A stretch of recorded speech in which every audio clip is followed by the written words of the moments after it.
and the evidence is this universe, then we develop affection for him or attraction for him, because the mind likes to be attracted towards great people.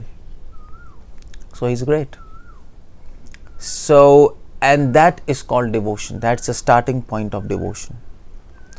Below this, anything else is a sentiment.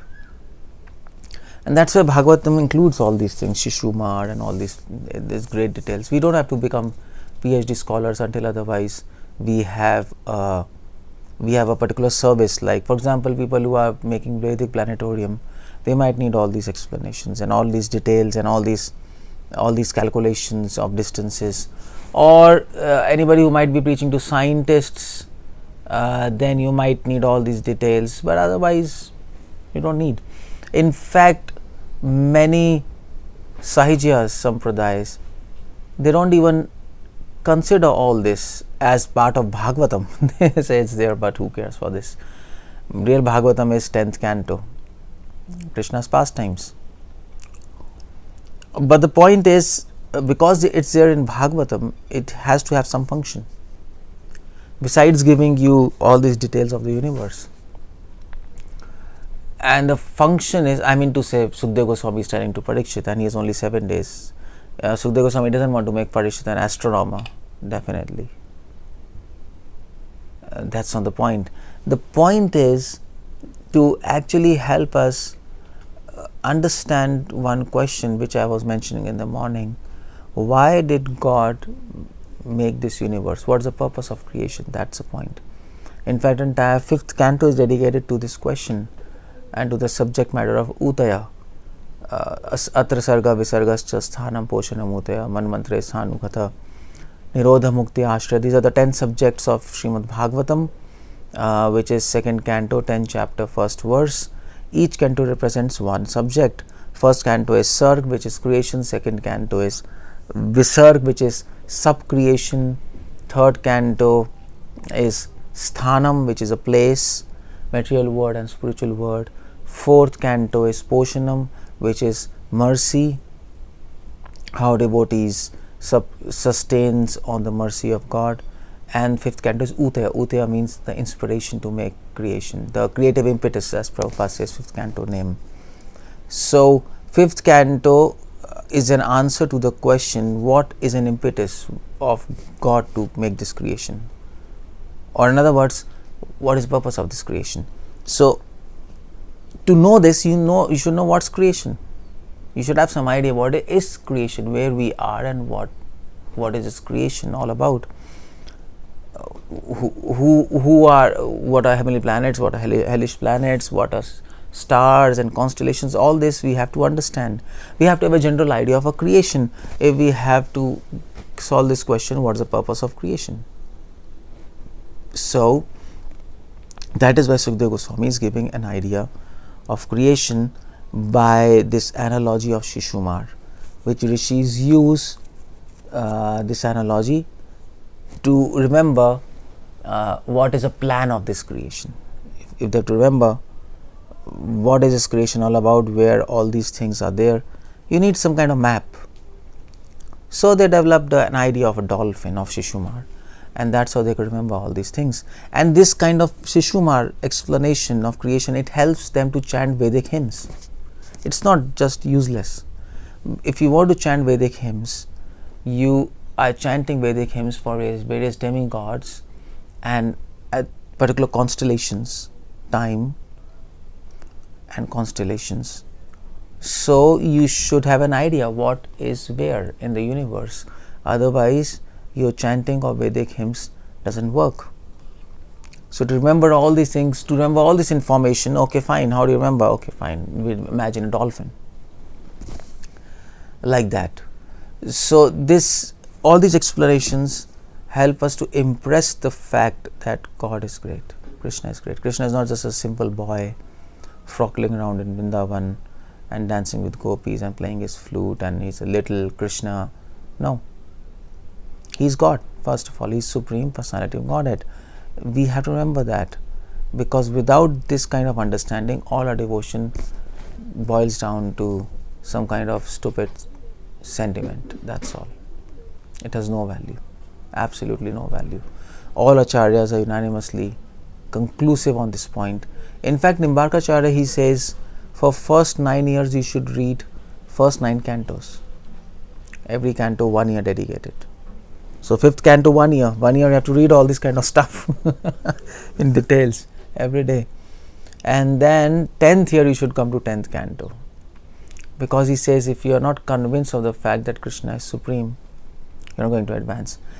Now the point is, you might say, well, we are convinced Krishna is supreme, and Prabhuji, why are you saying like that? We know Krishna is God. But if you know Krishna is Supreme and Krishna is God, then the question is why your mind is getting distracted while chanting. And if you know Krishna is Supreme, then the question is why do you get disturbed and anxious and stressed by small problems of this material world? And if you know Krishna is Supreme, then why you cannot focus on the holy name of Krishna? It's simple. If Krishna is Supreme and He is a creator of this beautiful, powerful universe, you can imagine how much powerful He is, and you can imagine how much powerful His name is. And if we really know and if we really accept His power, His supreme power, then we will have full faith in Him. We will have full faith in His security, in His will, in His guidance, and then the symptom will be that when we chant, our mind will be completely focused on holy name. Our mind will take complete shelter of holy name. We will have no anxieties and no sorrows when we chant, no distractions. If that is happening, then we can say that we are convinced that Krishna is the Supreme Personality of Godhead. If that is not happening, then in the hearts of hearts we are not convinced Krishna is the Supreme Personality of Godhead. And what to do? Then we have to read this. You can't avoid reading this. You have to read this 5th canto, 3rd canto, 4th canto, because if you don't read this, these kind of explanations, then what happens is, then we don't realize Krishna's supremacy and we chant, we get distracted, we get disturbed. We will not be able to focus on Vrajenandan Krishna. We will have fear in our heart. What will happen in future? What will happen if we don't have money? What will happen when we become old? We will all these kind of worries. And while chanting, our mind will get distracted here and there, some kind of sense gratification, some kind of nonsense. Because when we are chanting, our mind is not convinced and that I am under the shelter of supreme power and nothing can happen to me, to my soul. This body is irrelevant. This flesh is irrelevant. And that's why these discussions are there. So the idea is, we don't have to really go into, you can go into details into all these things. I could have gone into details. Where is moon, where is sun, what is calculations and this and that you can do. Many devotees have written books on this. You can read, no problems. But if you don't understand the purpose of all these things, then the project is a failure. We can do PhD on a Mercedes and we can understand how Mercedes function and its engine and its beautiful tires and the body and whatever. But if we don't use the Mercedes to travel, then the project is a failure. So that's one point we have to remember, very important point. So when Prabhupada says Sisumara is an imagination, it's not imagination like an imagination. It's not a frivolous imagination or simply a speculation, a childish speculation. No, it's an imagination. It's a logical, rational, and evidence-based imagination. They are imagining in the mind the structure of the universe and trying to compare it with some kind of animal so that they can remember what is where. And they came up with dolphin thing, and then they use it to chant Vedic hymns and do yagyas and other things. But we are not supposed to do this. That's the whole idea. Our entire focus is on Krishna, Vrajenandan Krishna, Shyam Sundar Krishna, who is playing flute and is dancing with gopis. But nevertheless, in the back of the mind, we understand this is same Krishna who is creating this entire universe. And interesting point is that he is completely disinterested in this creation. That's another interesting point. So this brings out another quality of Krishna, Vairagya. Now this creation is wonderful, Sisumara. It brings out Aishwarya of Krishna, the opulence. But he's completely disinterested in that as Golok Krishna. So that brings another quality, Vairagya. And because this dolphin, this creation is based on a particular plan, like Sisumara, it's mathematically planned and beautifully arranged. So that brings out another quality of Krishna, which is Jnanam. He's very intelligent, he's infinitely intelligent, infinitely wise. So you see, all this fifth canto, this is bringing out beautiful qualities of Krishna. If we read it in a proper perspective, infinite wisdom, infinite opulence, infinite renunciation, Vairagya, infinite beauty. Just as Krishna is very beautiful in his Shyam Sundar form, his creation is very beautiful. There's nothing lacking in beauty in this creation. And that's a dolphin. Dolphins are supposed to be very beautiful. Dolphins are the most beautiful creation in the world of in ocean. And that's why people keep dolphins. People go to, if you go to Disney World, you have dolphins. They are very lovable, very beautiful. They can even talk sometimes, very intelligent species. So they came up with this dolphin. So Krishna is beautiful. That's his beauty is there, infinitely beautiful and infinitely famous, all fame. We are infinitely famous because you see in all this creation, and you have read in 5th canto, in every planet, in every loka of this Jambudweep and Ilavratvarsh and whatever, everybody is glorifying him. He's all famous. Rishis use this Sisumara concept to glorify Krishna, because glorifying his creation means glorifying him. Glorifying the painting means glorifying the painter. Trying to understand the painting is to actually please the painter, because the painter took a lot of pains to do this painting. So if you try to understand the painting, this means the painter will be very happy over there, trying to appreciate my work. So appreciating this universe means appreciating the creator of the universe. So all fame, he's having all fame, and he's having all strength. If to make this universe, you need to be a very powerful person. Infinite strength. So you see, just in these chapters, in these verses, if you look from the eyes of devotees, not from simply the eyes of some jnani, if you look from the eyes of jnanis, you will only look universe and you will only look calculations and planets. But if you look from the eyes of devotees, you not only look at the universe and calculations, but you go deeper than that and you look God behind them, all this. And then if you look much deeper, you come to realize his wonderful qualities. And if you look much deeper, then your mind surrenders to him completely. And then when you chant, your mind is completely focused on his holy name. So just by chanting the holy names, you can come to the conclusion whether you should read Canto 5 or not. That's the whole point. And if you're distracted, then please read it again and again. We should not think it's boring.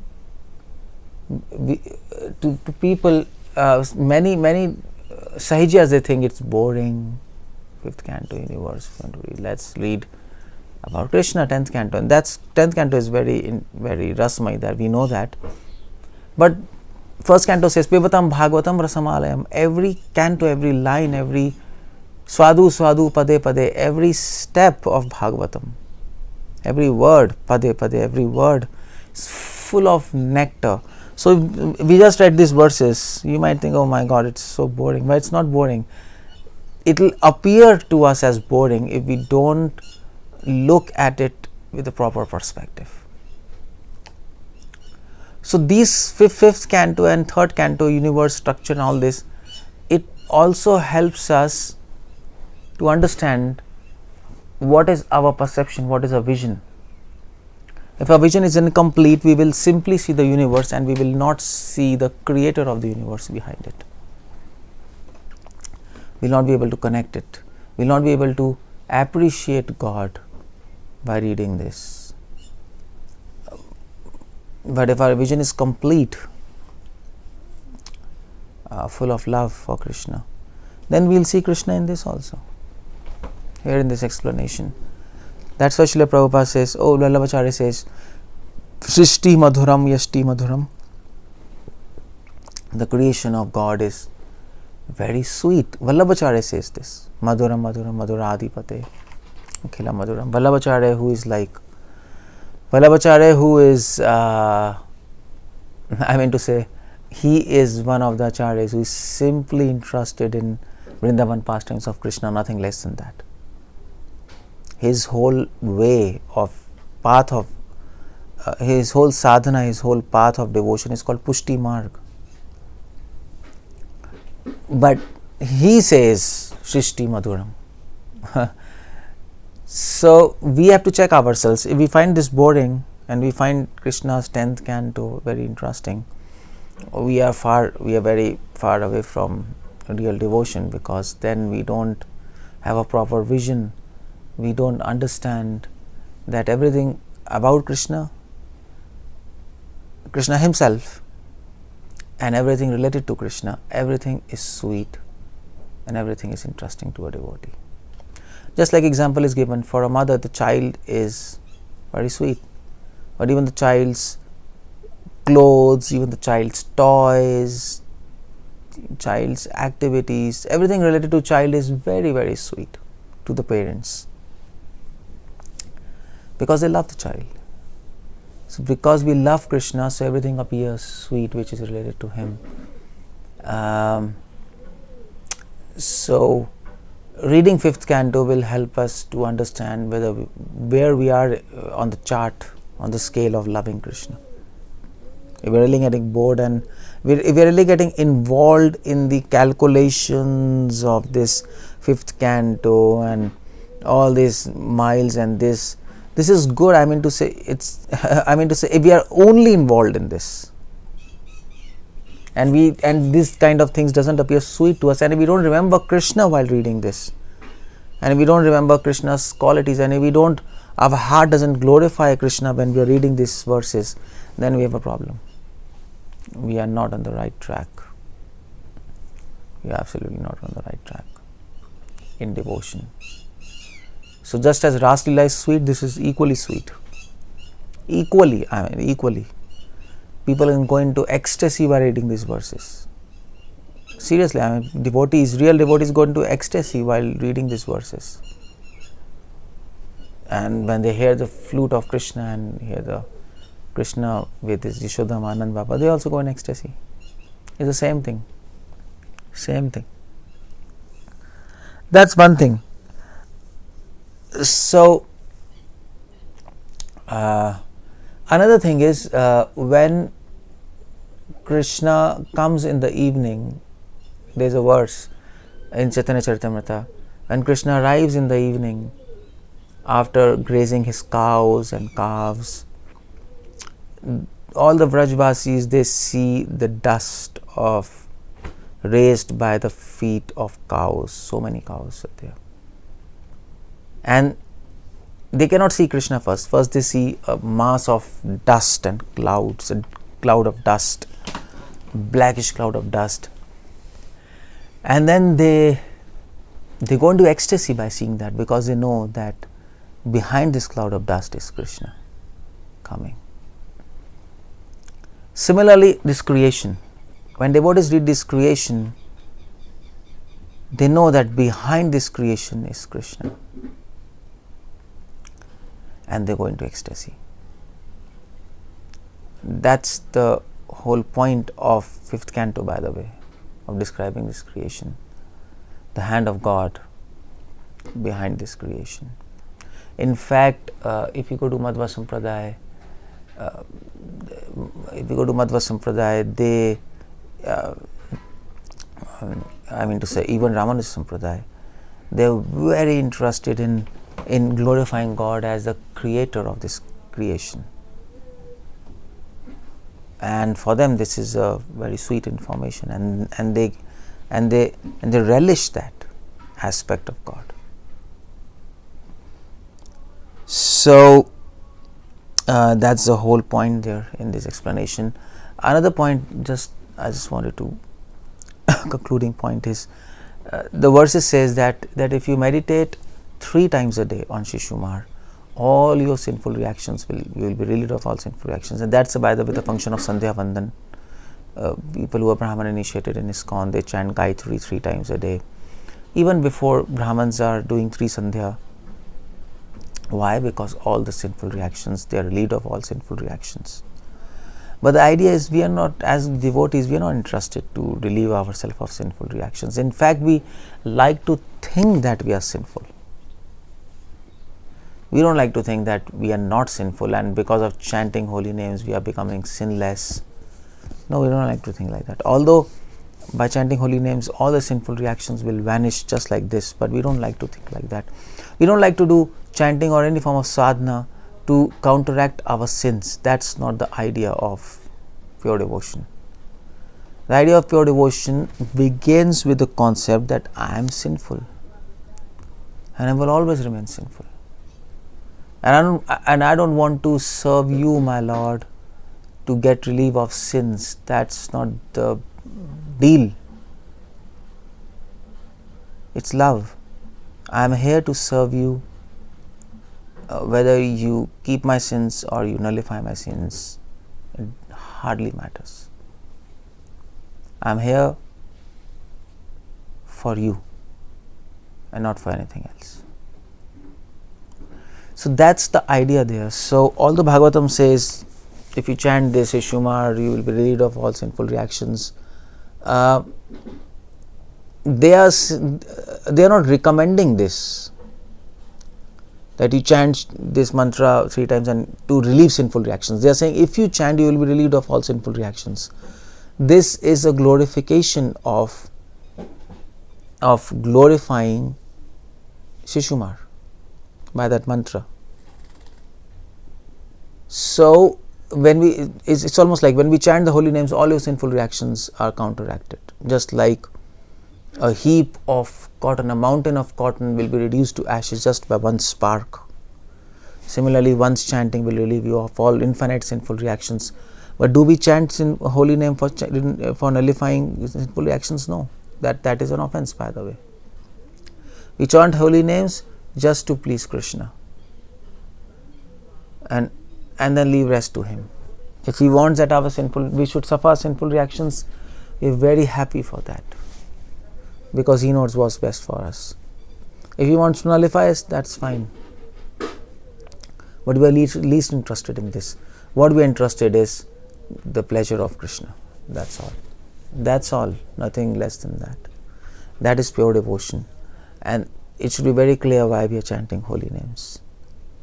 We are chanting only to please Krishna, and not to free ourselves of sins. That's not the idea. In fact, a devotee will always be thinking he is sinful. A real devotee always thinks, I am sinful, I am unfortunate, I am unfortunate, and I have not received the mercy of Krishna. That's the mood of Gaudiya Vaishnavas. That is called humbleness. Trinadapi sunichena. So, although Bhagavatam, so then why Bhagavatam is saying rishis, they chant this 𝗪𝗪𝗧, when they chant these mantras, all sinful reactions are nullified. Bhagavatam is saying that the nature and the glory of this mantra, which glorifies Krishna, the nature of glorification of Krishna is it will neutralize all sinful reactions. We don't have to worry about that. That is the nature of God and His holy name. So when we hear this, we get attracted to Him.